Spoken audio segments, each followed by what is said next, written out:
মোহাম্মদ শামীম কায়সার, গাইবান্ধা 4। মাননীয় স্পিকার, আপনাকে ধন্যবাদ।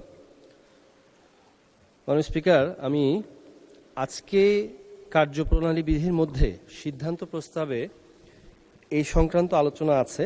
আমি একবার ভাবছিলাম যে এটা উত্থাপন করার বিষয়টা, তবে সম্পূরক প্রশ্নের লোভটা সামলাতে পারিনি। আলহামদুলিল্লাহ, আল্লাহ তকদিরে রেখেছেন। মাননীয় স্পিকার, 177 নং প্রশ্ন, বিষয়টা এমন হয়েছে পড়েছ মোগলের হাতে খানা খেতে হবে সাথে, তবে ভালো হয়েছে মাননীয় স্পিকার। আমি 177 নং প্রশ্ন, তারকাচিহ্নের প্রশ্ন, মাননীয় শিল্পমন্ত্রী মহোদয় অনুগ্রহ করিয়া বলিবেন কি বর্তমানে বন্ধকিত রংপুর সুগার মিলস লিমিটেড পুনরায় চালু করিবার কোনো পরিকল্পনা আছে কিনা, থাকিলে তাহা কবে নাগাদ বাস্তবায়ন হইবে? ধন্যবাদ মাননীয় স্পিকার। মাননীয় মন্ত্রী। মাননীয় স্পিকার, আপনাকে ধন্যবাদ।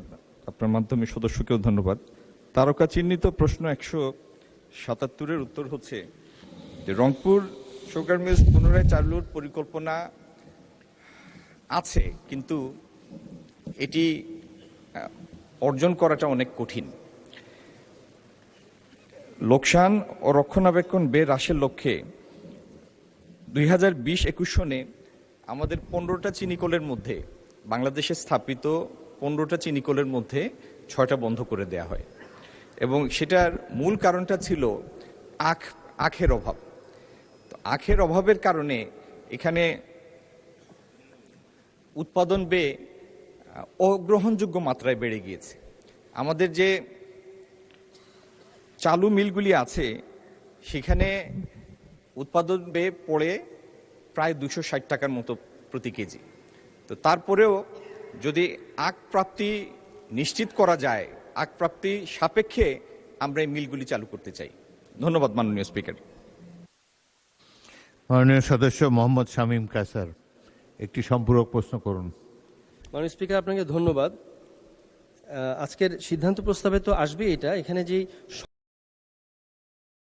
সংশোধনী দিয়েছেন এটা অত্যন্ত আশাব্যঞ্জক, সে কারণে ওখানেই সে আলাপগুলো হবে ইনশাল্লাহ। আমি আপাতত এতটুকু বলবো মাননীয় স্পিকার, দেখুন এর আগেও আমারই হাত দিয়ে আল্লাহ সহজ করেছেন দেশনীতি বেগম খালেদা জিয়া, তিনি আমার নির্বাচনী প্রতিশ্রুতি অনুযায়ী 2006 সালে এই মিলটি একবার পুনরায় চালু করেছিলেন মাননীয় স্পিকার।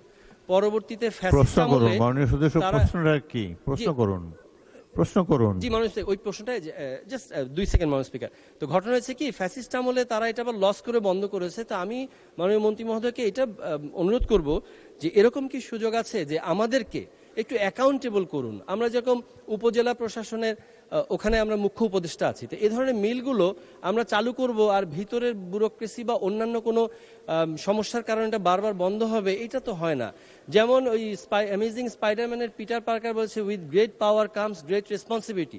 তো আমরা বলতে চাই, আমরা এটা পাওয়ার মনে করি না, আমরা এটা দায়িত্ব মনে করি। With great responsibility comes great accountability. তো আমাদেরকেও এই মিলগুলো চালু হওয়ার পরে আমরা যে বারবার কষ্ট করে সরকার চালু করছে, এখানে কি আমাদেরকেও যারা জনপ্রতিনিধি আছি তাদেরকে এটা তদারকির জন্য যাতে এটা আবারও লস না করে সে ব্যাপারে আমরা কোনো ভূমিকা রাখতে পারিনি, সেখানে সম্পৃক্ত করা যায় কিনা। ধন্যবাদ মাননীয় স্পিকার।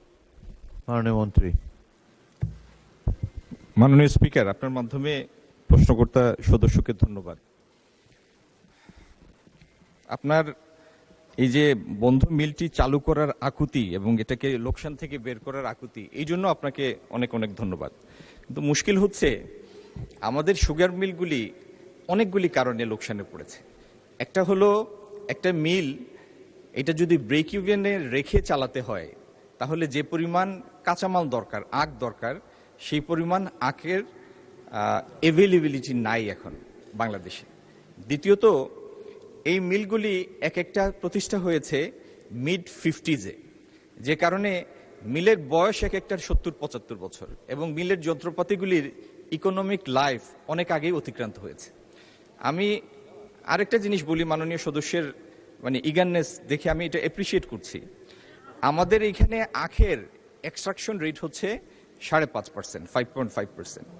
গ্লোবাল স্ট্যান্ডার্ড হচ্ছে, যেখান থেকে ব্রাজিল থেকে চিনি আসে, সেখানে এক্সট্রাকশন রেট হচ্ছে 10%।